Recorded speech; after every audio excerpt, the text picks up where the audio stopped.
Ladies and gentlemen, dear colleagues, welcome to the UN REDD Policy Board, and indeed with an opportunity to not only look back on 5 years of very intensive work, interagency collaboration, mobilization of support and expertise literally across the planet in terms of building a REDD+ agenda, and particularly to fulfill the promise that was generated through the international climate negotiations that the world community would stand side by side in trying to make the issues of forestry, land use and land use change not only a challenge but indeed an opportunity for addressing global warming and climate change. As you look forward to the years 2016-2020 in trying to take this initiative and the UN REDD partnership forward, I think we can both draw on some very positive experiences and at the same time a realization that we have built a platform and a foundation, and in some countries indeed a very promising process. Our objective and our outlook obviously is that very soon we will be able to be actively engaged in the 60 countries that are now part of the UN REDD partnership, but that above all we can also enable other countries and actors to make the issue of forestry, land use and land use change not only an opportunity for mitigation, which was the principal driver and design rationale, if you want, for REDD and now REDD+, but also to further explore something that we in UNEP have tried to bring to the UN REDD partnership from the beginning.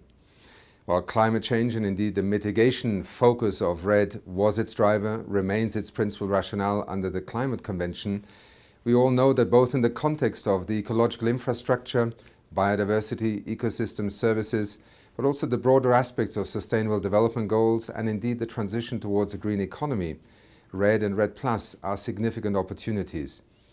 As we try to enhance the capacity of our ecological infrastructure to sequester and store carbon dioxide, we have also mobilized both political, financial and managerial support for maintaining, protecting and even restoring biodiversity and ecosystems. This synergy of objectives and opportunities is one that I believe will make UN REDD and the broader REDD+ partnerships of the future a guiding light for the kind of design for programs, interventions and partnerships that we need. We know from experience and certainly from the work, for instance, that we have done in Indonesia on the GDP of the poor, that forest ecosystems are a significant part of the livelihood economy for the poor. Maintaining that infrastructure that nature provides us, expanding it even also through restoration and the commitments that have been made at last year's climate summit that Secretary General Ban Ki-moon hosted, are just the beginnings of trying to redefine this space for opportunity. Let me also say that we know today that with many of the schemes that are now underway, REDD and REDD+, and indeed our work through UN REDD could be contributing to the creation of millions of new jobs.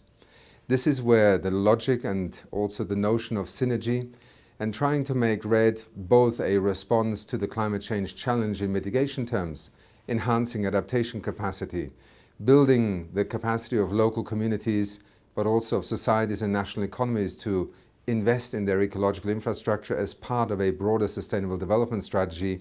remains a key objective and ultimately also a key reason for celebrating the success of this work.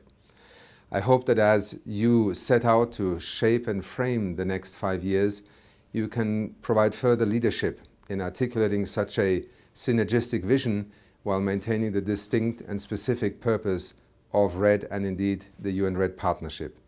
Thank you all for your support, for the excellent collaboration and for your guidance and also insights that have enabled us to, in just 5 years, truly create from nothing a global platform for partnership, cooperation and impact.